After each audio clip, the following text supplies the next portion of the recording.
অনুষ্ঠানের শিডিউল অনুযায়ী welcome address professor চিরঞ্জীব ভট্টাচার্য এখন দেবে, তার আগে আমি তাদের সম্পর্কে, যদিও আমরা সবাই জানি, আনুষ্ঠানিকভাবে কিছু কথা ওনার সম্পর্কে বলছি। অধ্যাপক চিরঞ্জীব ভট্টাচার্য যাদবপুর বিশ্ববিদ্যালয়ের মাননীয় উপাচার্য এবং পশ্চিমবঙ্গ উচ্চ মাধ্যমিক শিক্ষা সংসদের প্রাক্তন সভাপতি। তিনি 1909 থেকে 1923 সাল পর্যন্ত পূর্ণ 4 বছর যাদবপুর বিশ্ববিদ্যালয়ের সহ উপাচার্য হিসেবে দায়িত্ব পালন করেছেন। তিনি যাদবপুর বিশ্ববিদ্যালয়ের রাসায়নিক প্রকৌশল বিভাগের একজন ফ্যাকাল্টি সদস্য হিসেবে 34 বছরেরও বেশি সময় ধরে যুক্ত আছেন। সহ উপাচার্য ছাড়াও তিনি বিশ্ববিদ্যালয়ের বিভিন্ন প্রশাসনিক পদে কাজ করেছেন, যার মধ্যে ফ্যাকাল্টি অফ ইঞ্জিনিয়ারিং এবং faculty of engineering and technology dean, অ্যাডমিনিস্ট্রেশনের রেজিস্ট্রার এবং কন্ট্রোলার অফ এক্সামিনেশন হিসেবে উল্লেখযোগ্য কাজ করেছেন। Professor Bhattacharya director of research and development organisation DRDO কর্তৃক গঠিত উৎকর্ষ কেন্দ্র Jagadish Chandra Bose centre for advance technology এর কোঅর্ডিনেটর, যাদবপুর বিশ্ববিদ্যালয়ের অধীনে একটি স্ব অর্থায়িত কেন্দ্র কম্পিউটার এডেড ডিজাইন ক্যাড সেন্টারের পরিচালক এবং রাষ্ট্রীয় উচ্চতর শিক্ষা অভিযান রুসাট একিউ প্রোগ্রামের ইত্যাদির কোঅর্ডিনেটর হিসেবে দায়িত্ব পালন করেছেন। এছাড়া তিনি 2010 থেকে 2012 সাল পর্যন্ত তার নিজের বিভাগ রসায়ন প্রকৌশল বিভাগের প্রধান হিসেবে কর্মরত ছিলেন। প্রফেসর ভট্টাচার্য জাতীয় ও আন্তর্জাতিক স্তরে বিভিন্ন স্থানে অনেক আমন্ত্রিত বক্তব্য প্রদান করেছেন। তিনি Australia, France, Spain, Bulgaria, Belgium, Italy, Taiwan, মার্কিন যুক্তরাষ্ট্র এবং কোরিয়ার বিভিন্ন বিদেশি বিশ্ববিদ্যালয়ের সাথে যৌথ গবেষণায় যুক্ত ছিলেন। এছাড়াও তিনি এআইসিটি, ডিএসটি, ডিবিটি, ইউজিসি দ্বারা অর্থায়িত বিভিন্ন প্রকল্পের প্রধান তদন্তকারী বা সমন্বয়কারী হিসেবে কাজ করেছেন এবং বেশ কিছু শিল্প পরামর্শদাতা প্রকল্পের সাথে যুক্ত ছিলেন। তিনি 80 জনেরও বেশি মাস্টার ডিগ্রি পরীক্ষার্থীকে তত্ত্বাবধান করেছেন। ইতিমধ্যে তার তত্ত্বাবধানে 30টি ডক্টরাল ডিগ্রি প্রদান করা হয়েছে এবং আরও 5 জন প্রার্থীর গবেষণার কাজ চলমান রয়েছে। তার কৃতিত্বের ঝুলিতে 3টি ভারতীয় পেটেন্ট রয়েছে। প্রফেসর ভট্টাচার্য আন্তর্জাতিক খ্যাতিসম্পন্ন জার্নাল এলসিভার, আমেরিকান কেমিক্যাল সোসাইটি ইত্যাদি দ্বারা স্কোপাস ডাটাবেস অনুযায়ী 210টিরও বেশি গবেষণাপত্র প্রকাশ করেছে। সুপ্রভাত। এখানে আজকে যারা উপস্থিত আছেন সবাইকে আমি স্বাগত জানাচ্ছি। মঞ্চে উপস্থিত আছেন ডক্টর সৌরভ প্রসাদ ঘোষ, ডিরেক্টর।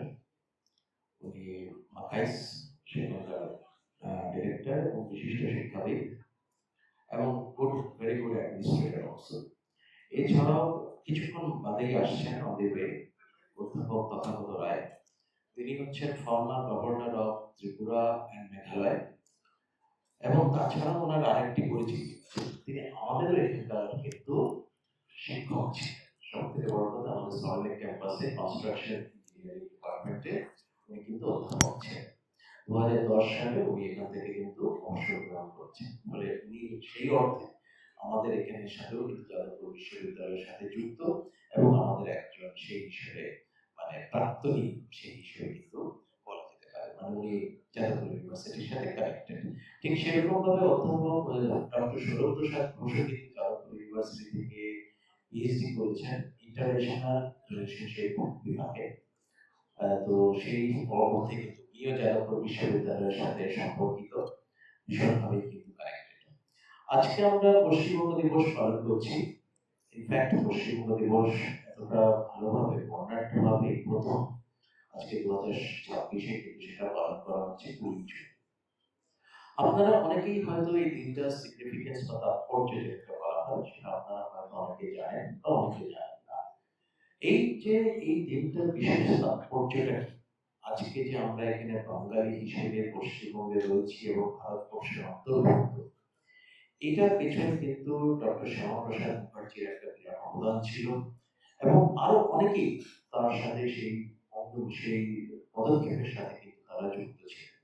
তো এই ব্যাপারটা কিন্তু তখন পার্টিকুলারলি এই 1946-1947 ওই সময়, তখন দ্বিতীয় বিশ্বযুদ্ধ সদ্য শেষ হয়েছে 1946-এ, এবং দ্বিতীয় বিশ্বযুদ্ধ শেষ হওয়ার পর তখন আমাদের যারা এখানে শাসক ছিল, ব্রিটিশ শাসক, তারা পাওয়ার হ্যান্ড ওভারের জন্য তখন তারা চিন্তা ভাবনা করছিলেন। দ্বিতীয় বিশ্বযুদ্ধের পরে কিন্তু ব্রিটিশ যারা গভর্নমেন্ট তারা বুঝতে পেরেছিল এইভাবে কিন্তু দীর্ঘদিন কিন্তু আর যেটা হচ্ছে ওদের যেটা হচ্ছে কলোনিয়াল রুল, সেটা কিন্তু চালানো যাবে না। মানে that is not practicable for them. ফলে তখন তারা পাওয়ার হ্যান্ডওভারের তখন চিন্তা ভাবনা চলছিল। লর্ড মাউন্টব্যাটেনের নেতৃত্বে তখন কিন্তু এই পাওয়ার যখন হ্যান্ডওভার হবে তখনই কিন্তু পরিকল্পনা হয়েছিল যে ভারত বিভাজন করা হবে এবং সেটা কিন্তু ধর্মের ভিত্তিতে। এবং সেইভাবে তখন ভারত এবং পাকিস্তান, অখণ্ড ভারত ছিল আগে, তখন ভারত পাকিস্তান এই দুটো দেশ সেইভাবে কিন্তু তখন ডিসাইডেড হয়েছিল ধর্মের ভিত্তিতে সেটা বিভক্ত হবে।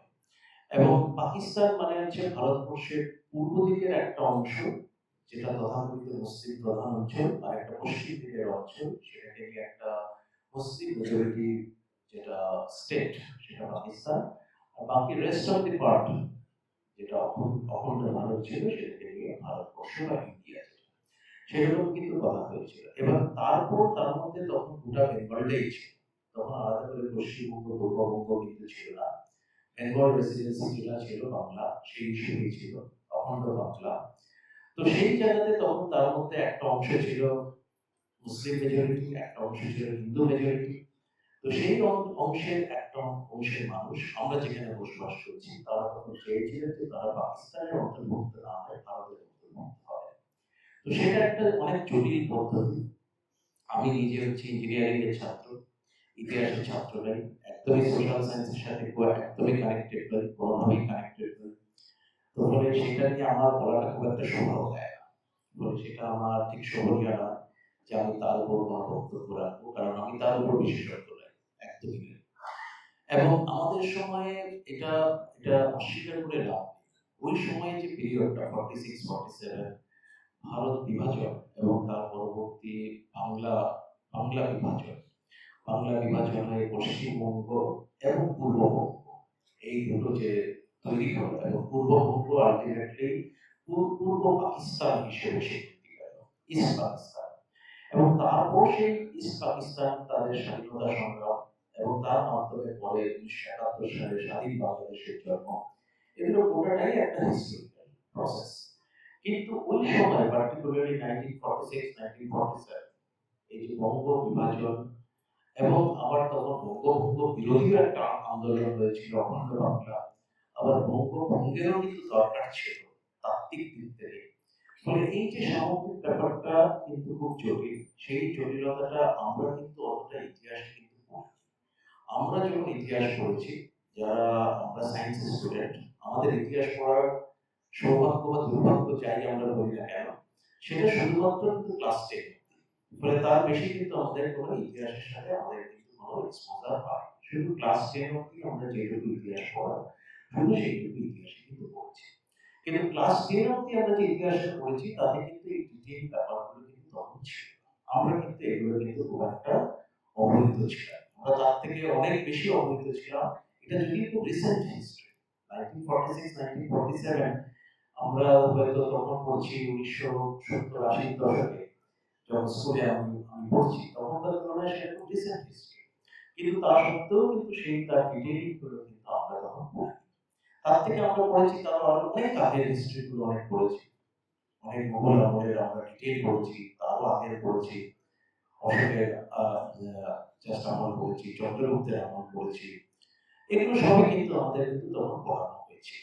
কিন্তু এই সময়ের ব্যাপারটা কিন্তু সত্যি কিছুটা হলেও কিন্তু সেটা ধোঁয়াশার মধ্যে রয়েছে। এটা কিন্তু আমাদের সম্যক, কিন্তু অন্তত আমার ক্ষেত্রে অন্তত বলবো সম্যক ধারণা নেই, কারণ আমি শুধুমাত্র ক্লাস 10 অব্দি ইতিহাস পড়ছি। তারপরে আমি যেহেতু বিজ্ঞান বিভাগে জাস্ট চলে গেলাম, ওই ইতিহাসের সাথে সম্পর্ক দুর্ভাগ্যক্রমে বা সৌভাগ্যক্রমে যেভাবেই বলি না কেন কোনোভাবে কিন্তু ছিল না তারপর থেকে।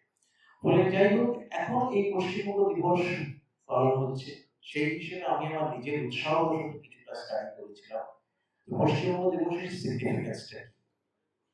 তবে সেটা আমি সত্য যেটা ইন্টারনেট থেকে বা বিভিন্ন জায়গা থেকে পড়ে যেটা জেনেছি, সেটা আমি বলার থেকে আমি মনে করি আমাদের এখানে উনি হচ্ছেন পার্টিকুলারলি ইন্টারন্যাশনাল রিলেশন, তার আগে হচ্ছে all science, political science, bachelors masters হচ্ছে পলিটিক্যাল সায়েন্স এবং পিএইচডি হচ্ছে ইন্টারন্যাশনাল রিলেশন। উনি আমার থেকে অনেক অনেক বেশি এই সাবজেক্টের উপর বিষয়গত দক্ষতা আমার অনেক বেশি।